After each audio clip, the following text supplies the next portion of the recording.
Hello, Internet, and welcome to episode 239 of Verbal Graffiti with your host, Brian Glass, a.k.a. the B-Man, the People's Degenerate. Are you having your period right now as you listen to episode 239? If so, you're on the toilet, having the period. In my mind, and I could be wrong, most certainly am wrong. All periods take place on the toilet. Now, maybe not the beginning or the end, but at some point while you're experiencing the phenomena that is your period once every 4 weeks, 28 days, at some point during the actual act of the period, of the blood, the fluids, the egg, during some point during that process, you will be seated on a toilet experiencing the act. I don't really know what the act is. I know what the act is, but the actual egg itself, can you see it? Can you feel it? This is a genuine question I'm asking you, the audience. Please provide me an answer down below in the comments. And if you want to leave another comment, a positive or negative, go ahead. This is a free speech comment section. Whatever you want to put down there, put it. But if you want to talk about your period, I'd be delighted because I want to know more about your period. And when I say your period, I'm talking to you or whoever you are having the period. I want to know about your period. More specifically, the egg. You know, a lot of people, a lot of the babes complain about their period. Or maybe, I shouldn't say you complain, but it's, in the world of comedy, that's kind of, another female comic, she's talking about her period and her blood. But then she'll retort to us, the guys, like, all you talk about is your penis and masturbation and, penis jokes. And we're like, yeah, you got us. That's what we do. That's all I do. That's all the B-Man does. But in my defense, when I hawk my dick loogie, it's a celebration. When that semen comes out and hits the beach towel, that gooey, that white gooey liquid with millions of sperm in it, it's a celebration. It's a festival. People should congregate to come see the semen that I produced, that I but dribbled out, because I'm not a shooter, I'm a dribbler, onto my beach towel. Really, there's in the world of religion, religious people, they take a pilgrimage to wherever they go. Well, in the world of semen celebration, if you're a lover of the semen, or even just a lover of the human anatomy and what it is we produce, if you're a lover of life, because that's what semen produces, is life. If you're a lover of life, if you appreciate humanity, you should partake in a pilgrimage at least once in your life to my bedroom to see my semen that's splattered on the beach towel that I dribble it out onto. See, that's the difference, though, between what I do and what most Johns do, unless you're practicing semen retention. And if you are, Godspeed. Godspeed. But to the other sex, to the other gender, the female, you're on the toilet at some point during your period. It lasts a few days. Maybe it's heavy, maybe it's light. I don't really know the difference between a light and a heavy period. I really don't. In my underdeveloped brain, I think the heavy period is a more painful, is a more taxing on your body. It's more cumbersome than the light period. I just assume there's more blood. There's just more coming out. There's more thicker pads, thicker tampons need to be used than a light period. Really, the only comparison I have is coffee. Light coffee, light roast, dark roast. medium roast. That's kind of how I make my comparison to the periods. The light and the heavy is. I know you're probably mocking me right now, but I'm not the one who lost an egg, and I'm not going to mock you for having your period because it's a serious event. Every 4 weeks, your cycle. I mean, you literally have a cycle to drop your egg. Your egg leaves you. The question I ask: can you see the egg? Is it when I hawk my dick loogie, I can't see the semen, but there's millions of them. They're swimming, and we've all seen the microscopic view. If you took a science class or a sex ed class, or you know what the internet is, you've seen the little swimmies. The little head with the little tail that says swerves, trying to get to the egg. For me, again, I'm a fuck boy that doesn't fuck. So my semen, they end up on a beach towel, not inside the warmth womb of a vagina. Not often anyway. But when so I can't see the semen with the naked eye. But can you see the egg with your naked eye? Like if you were to not use a tampon or a pad, and you just kind of let it all come out and it hit the tile floor in your bathroom. If you kind of, pushed away with your hand or maybe a little utensil, tongs or a fork or spoon, or I guess I would use chopsticks. If my period blood and all the fluids that came out were on the bathroom tile floor and I was searching for the egg, I would use chopsticks to search through all the liquid and blood to try to find the egg. That's the best utensil, I think. The spoon is a little too thick. The fork is a little too spiky. You're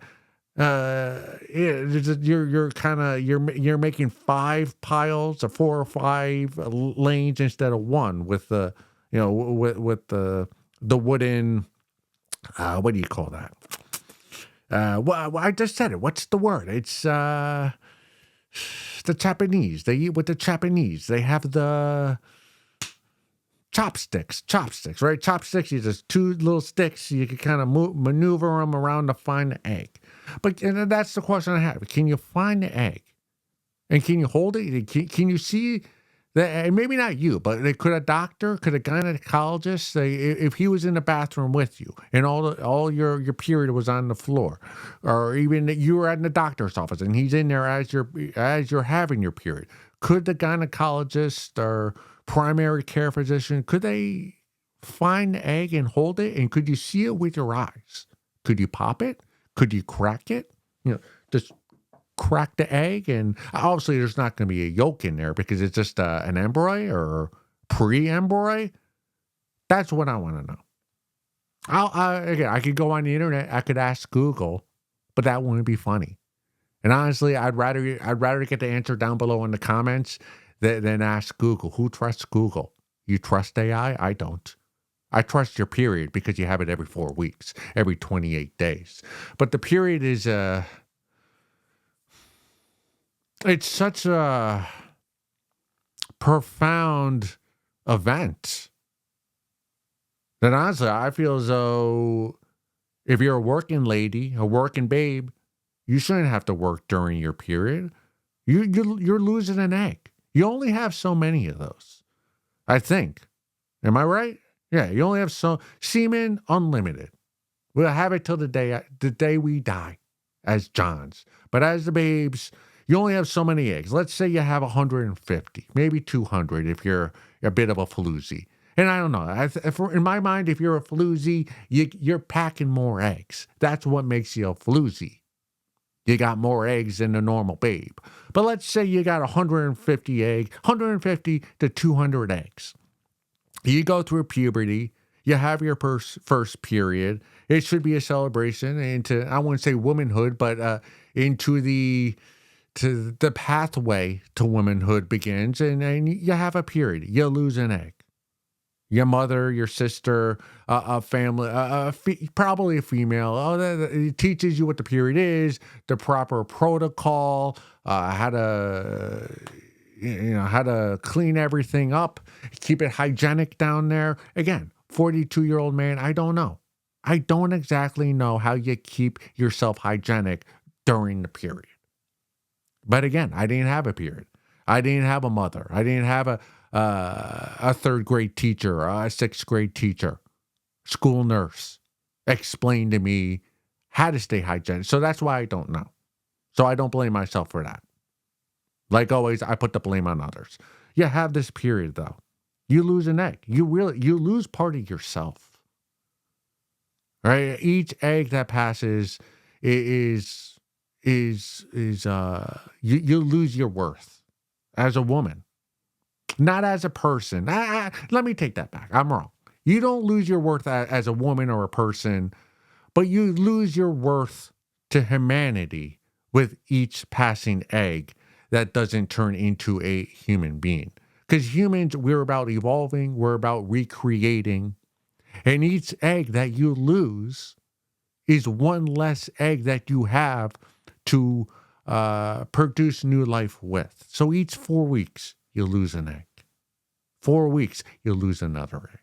In the process, and the cycle, and that's why they call it a cycle, I guess. Now that I'm saying it, yeah, it's a cycle. Every 28 days, you lose another egg. At first, it doesn't bother you. Why would it? You're 15, you're 16, maybe you're a little younger. I think the first age for periods now, like average, is like 9 years old, which is a little crazy. That seems a little young. Be having your first period. Maybe it's the oil or the plastics or just the food that we eat now. But you have your period and you don't give any thought to it.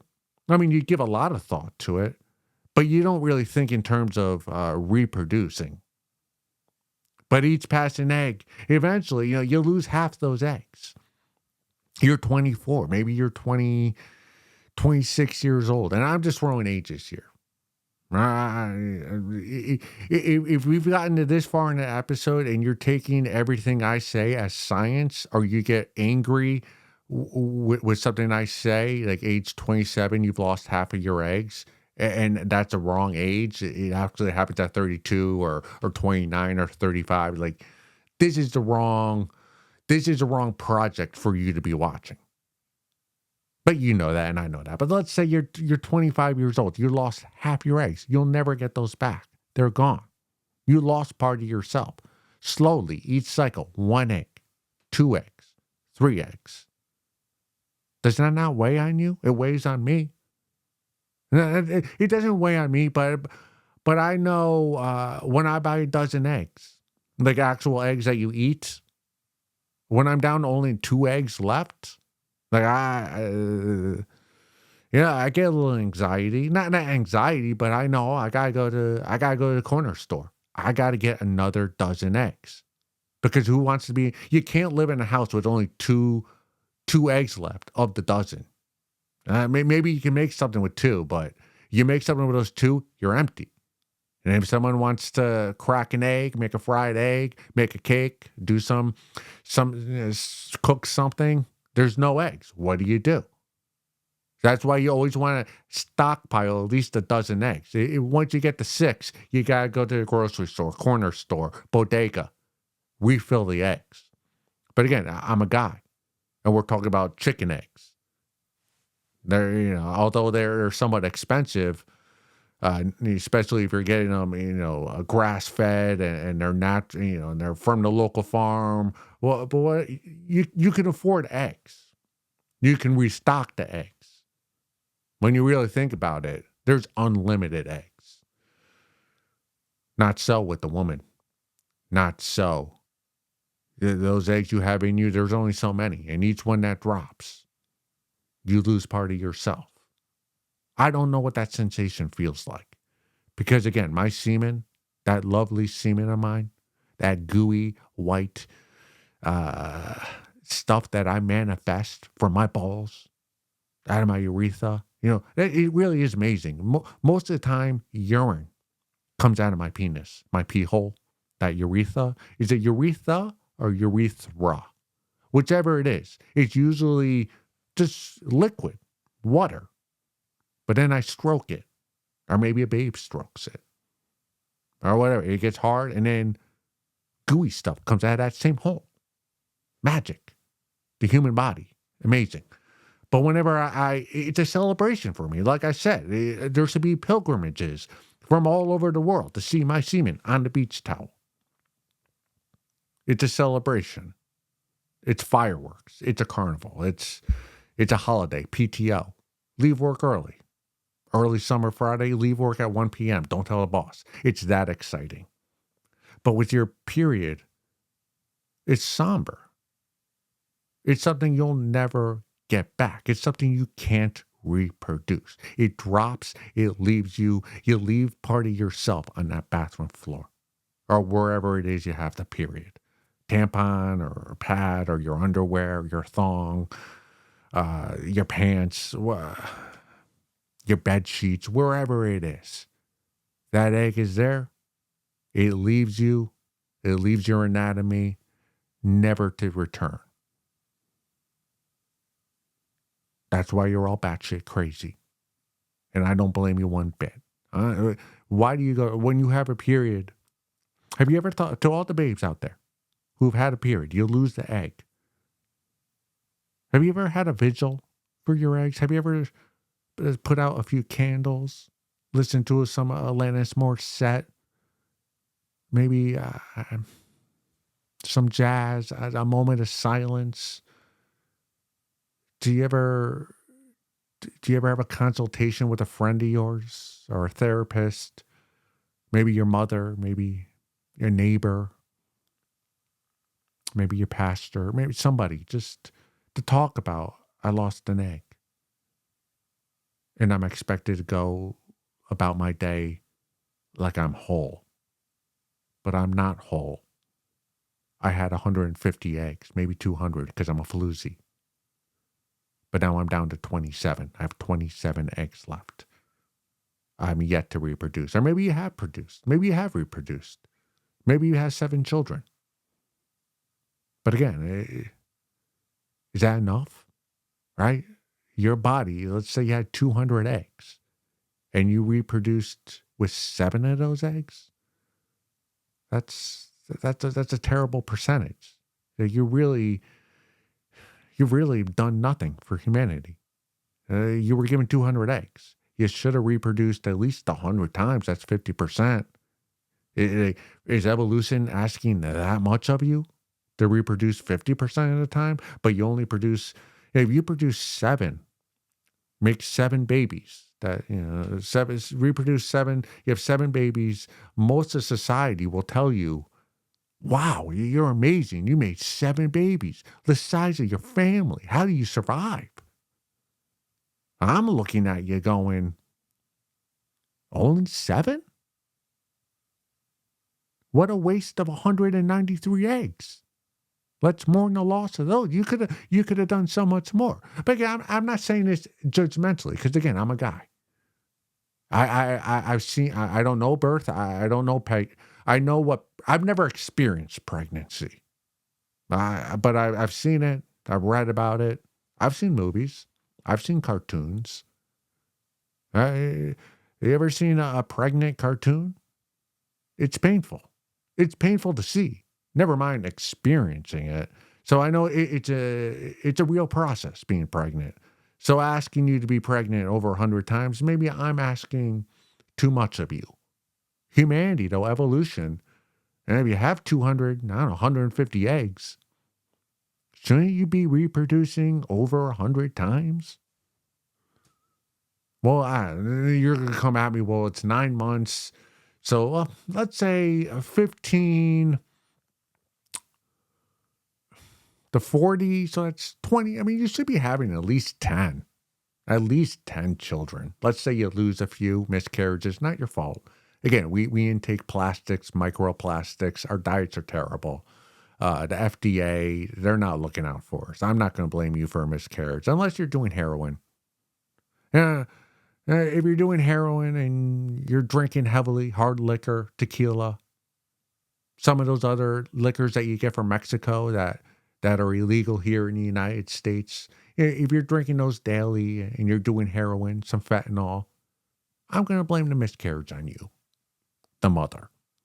But if you're just living a normal life and intaking the microplastics, and maybe you only smoke a cigarette twice a week, I'm not going to blame you for that miscarriage. No woman should be blamed for her miscarriage unless, you know, there's some bruises on the arm and in between the toes.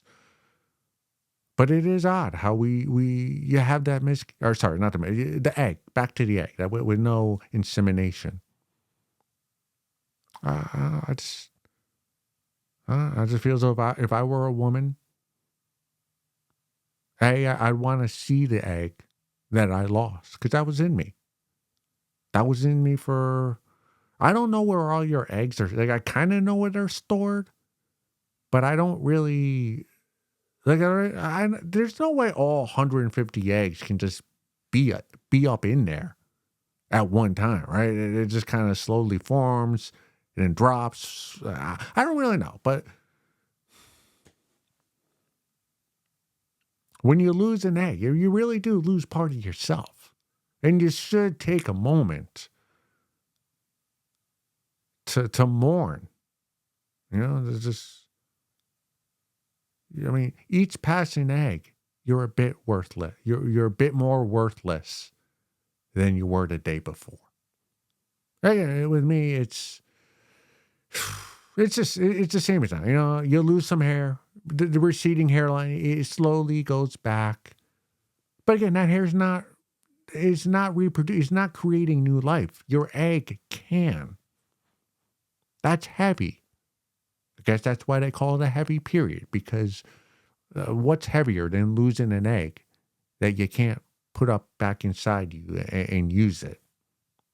All I'm saying, if I was a woman, 6 or 7 of those tall candles that you see in churches, some classical music, and a bath.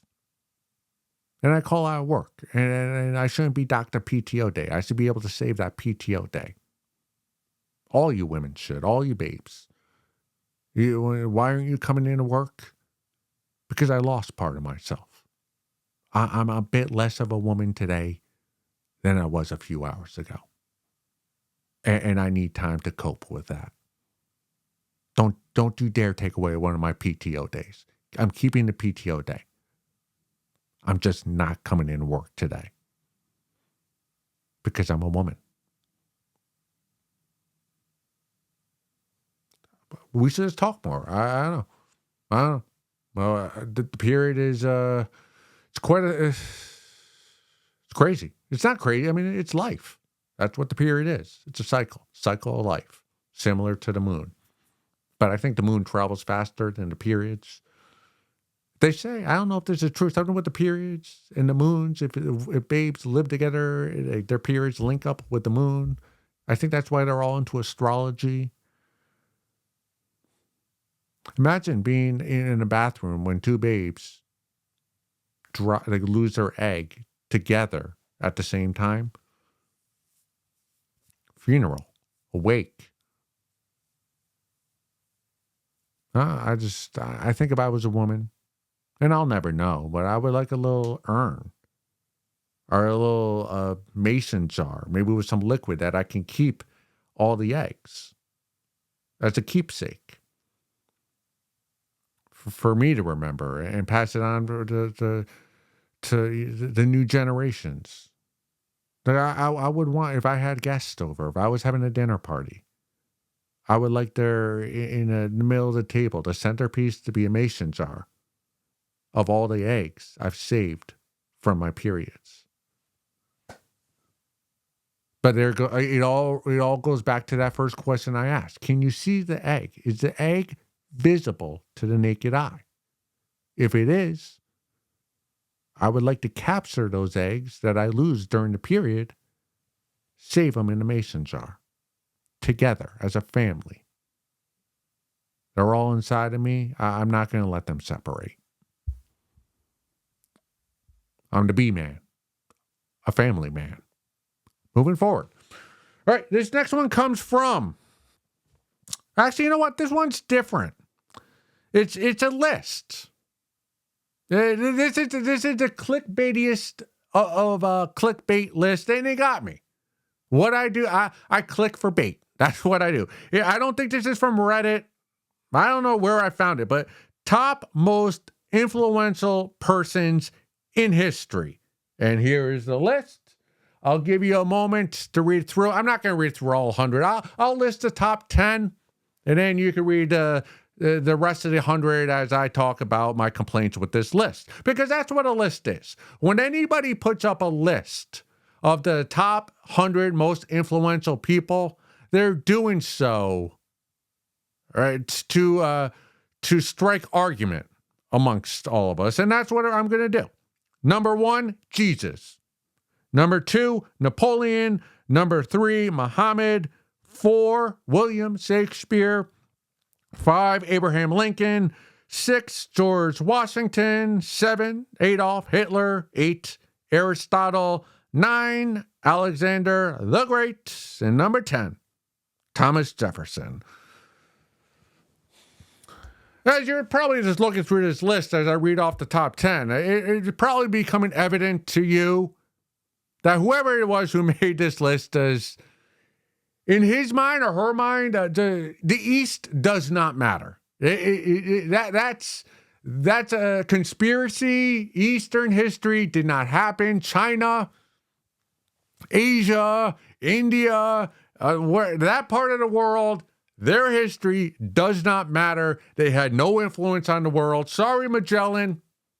Sorry, I know you sailed all around the world. You should have spent more time in the Atlantic Ocean. Did you? Did you? I don't know. Was Magellan in the Atlantic Ocean? All right.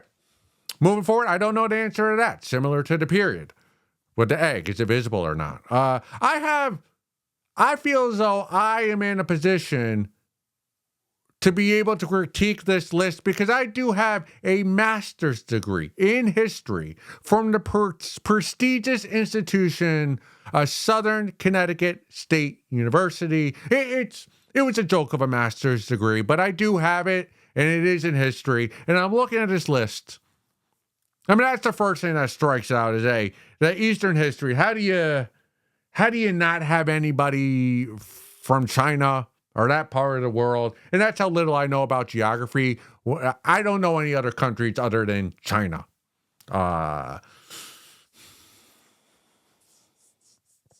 Man, what about Africa? Is such a waste. Such a waste of a continent. I read this list of 100, and not once did I think, there should have been somebody from Africa on this list. Really, Africans have had no influence on humanity.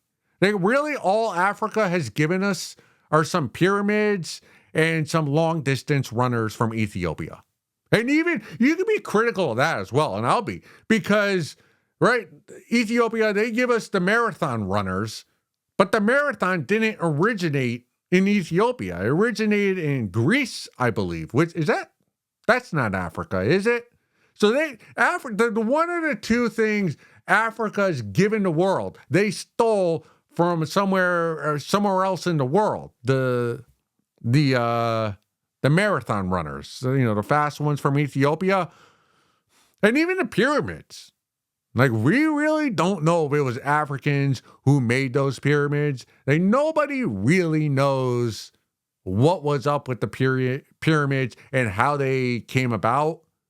Like, hey man, I'm a generous guy, the B-man, so I'm going to give Africans credit for the pyramids, but it might not have been the pyramid. It might not have been the Africans who made the pyramids. It might have been some space aliens, some who knows, right? That might have been some magic, some other species that made the pyramids before you humans became about. So the two credits they have, the marathoners and the pyramids, Africa's done nothing for humanity. I'm just calling that out. Just calling that out. Jesus, number 1, yeah, obviously. Again, this is a Western heavy list, so yeah, I'm not going to begrudge you for putting Jesus number 1. I'm Catholic, so hey, Jesus got to be number 1. I'm a little shaken that William Shakespeare is in the top 5. I'm not discrediting what he's done, for humanity with all his writing and his poems and his sonnets and all that jazz. I can't have him on the top 5. I just can't. I can't do it. I can't. He's a bust. He's somebody you want. You want him on your team, but he should be on the bench. He should not be a starter. If you're drafting him in the top 5, automatic bust. He's very similar to, he's Hasheem Thabeet, Jamarcus Russell, Anthony Bennett. He's all of them wrapped into one joint. Like, once your team drafts William Shakespeare top 5, right away, as soon as the commissioner reads the name on the stage, your team is going to be irrelevant for the next decade. And you're furious with your owner. Now, hey, if he's a bench warmer, if he comes off the bench, he's in your society, but he's not one of the main 100. Yeah, I want him part of my community, but I can't be having him top 5. And there's a lot of authors on this list. I noticed there's Shakespeare, there's Charles Dickens, there's Mark Twain, Edgar Allan Poe. How do you put all those white geezers on this list, but you don't put J.K. Rowling? Right? I want Jake. If we're going to put writers on the list of most influential people in history, I got to have J.K. Rowling ahead of some of those old crusty white men, because J.K. Rowling she produced literature that made kids read in an age in which none of us read. Right?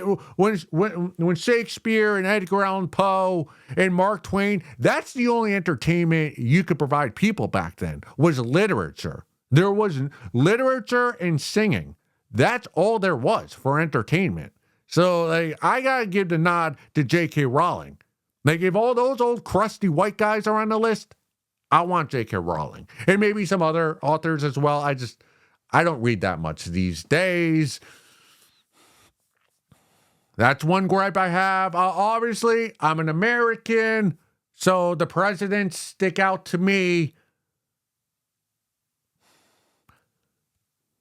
Washington, Lincoln, it's a classic debate among American historians, or just people who love presidential history. When you're ranking presidents, those are usually the top 2.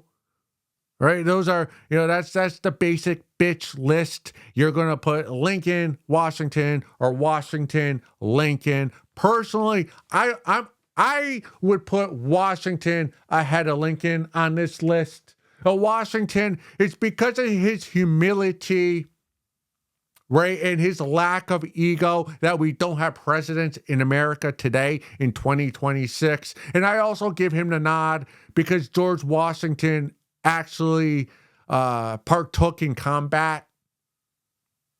Lincoln did not. I don't think he did. And so that's why and he's also the first. And we're looks maxers here at Verbal Graffiti. And I personally think George Washington has a better face and better build than Lincoln does. And I'll say this about Lincoln. Right? Great president. He probably goes down as number 1 or number 2 or certainly top 3. But I have read arguments that are compelling that dispute that claim. There are some historians, or at least some people who write on the internet, who post on the internet, that will tell you, or that will argue, that Lincoln was the worst president. And they make the argument that more Americans died during war, during Lincoln's presidency and the Civil War that he started, than any other president. So when you look at it as the number of lives lost, Lincoln is number 1. Therefore, he is the worst president. Now, you make of that argument what you will. I do find that it is a bit compelling. It is a bit compelling. If a civil war were to break out today, I don't think we'd be celebrating Trump, right? I think we'd all be blaming him for the fracturing of the nation, and everyone would point the finger at him. Both sides of the Civil War, civil conflict, would point at Trump as a bad president for not being able to keep us together. So I'm just saying, and personally, I think Lincoln gets too much credit for ending slavery. He was a benefactor of technology, right? Technology is what put the end to slavery, right? The what do they call it? The Industrial Revolution, when machines were able to produce better than the slaves or more proficiently, that's made the slaves useless. Or just the money didn't add up. Well, why? Or I guess they weren't being paid, but like you can make more with the machines, paying for the machines, than using the slaves. And I've always felt as though it's the cotton gin. It's all the inventions that made having slaves just not worth it. And it just so happened that Lincoln was like those two they kind of butted head with each other. And since Lincoln was the human and the leader, he got credit. And I do believe he deserves some of the credit for ending slavery. I think most of the credit should be because of technology and the Industrial Revolution and all the people who made those inventions that made having slaves useless. And speaking of inventors, actually, just keep it on presidents for a minute. Having George W. Bush in the top 50 makes this list laughable. Don't take anything. Having George W. Bush in the top 100 of most influential people of all time, take that list. Let's go down to Planned Parenthood and abort it. You cannot have George W. Bush is the worst president this century. He's probably worst 5 of all time. And you're going to put him in the top 100 most influential people of all time? No, I can't have that. You think about that. George W. Bush, worst president of the 21st century to date. That's quite a feat. The aforementioned Trump, President Trump, he's doing everything within his power to torpedo this nation, the United States of America. Every tweet, every social media post that he puts out, every speech, every time he speaks, every interview he gives, anything he does, anything he touches, any idea he has, he's trying to tank the United States of America. And even with that, George W. Bush was a worse president than Trump will ever be. Hey, a year from now, things can change quickly. But at least right now, George W. Bush is still the worst. Hey, look at all the other presidents we've had. All right, Biden, that guy couldn't have a state dinner without pooping his pants. Who's the other one? Obama. The first thing he did when he got into office was bail out the banks and put everybody in the banks in his administration. So you put Obama, Biden, Trump, and George W. Bush, he's worse than all of them. So you can't have him on this list. And JFK, he didn't even make it a year as president. Or maybe, was it 2 years before he got shot? Lyndon Johnson had more impact on culture, America, history than JFK did. So I'd put him, I will say though, having FDR on his, what number is FDR? So I'll point it out. He is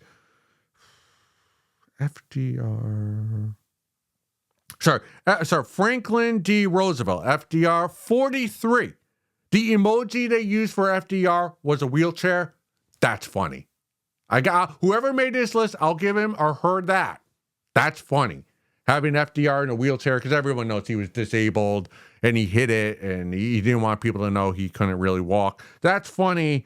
So, and going back to the Industrial Revolution and technology, some honorable mentions or some people that were omitted that I think should be on the list, you got to put Steve Jobs and Gerald Ford. Who's had more of an influence on the 20th and 21st century and history and all of history than Steve Jobs? I mean, that guy's got a 700 page biography about him. That's serious. That's influence. You got to put Steve Jobs. You got to put Gerald Ford, the car. Come on, you drove your car today, did you not? Or maybe you're poor, you didn't. But yeah. So I put them.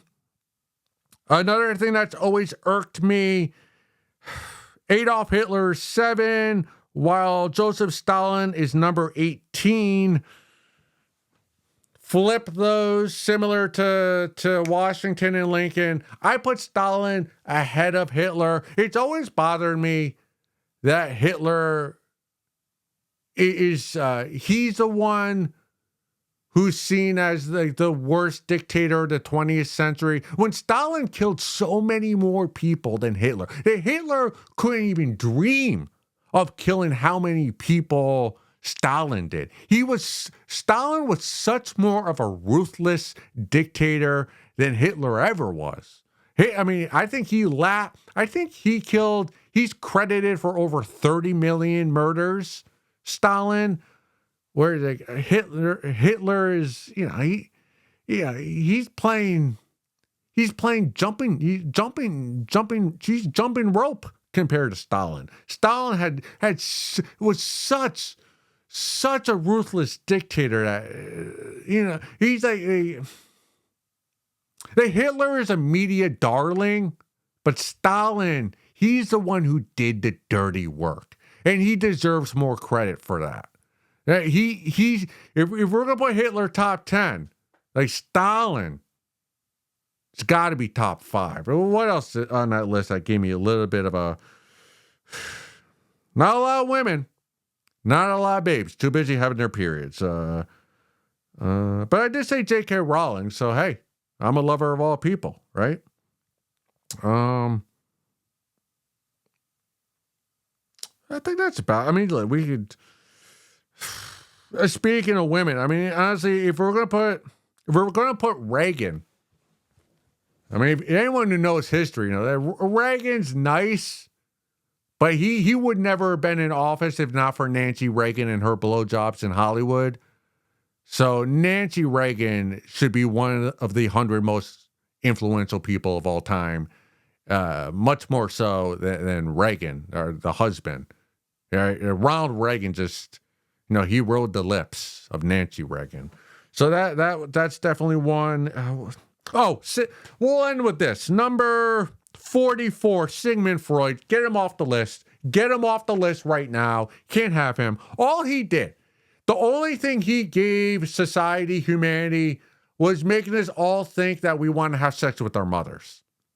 When you really think about it, Sigmund Freud, he's the reason why we have stepmother pornography. It's his fault. Sigmund Freud, he's the only reason why step-parent porn is a thing, because he convinced us all that we want to have sex with our moms. So I don't want him anywhere near my top 100. Get him off the list. That'd be the first person I'd kick off my team. So what's in your top 100? Let me know down in the comments. Go suck a fat one.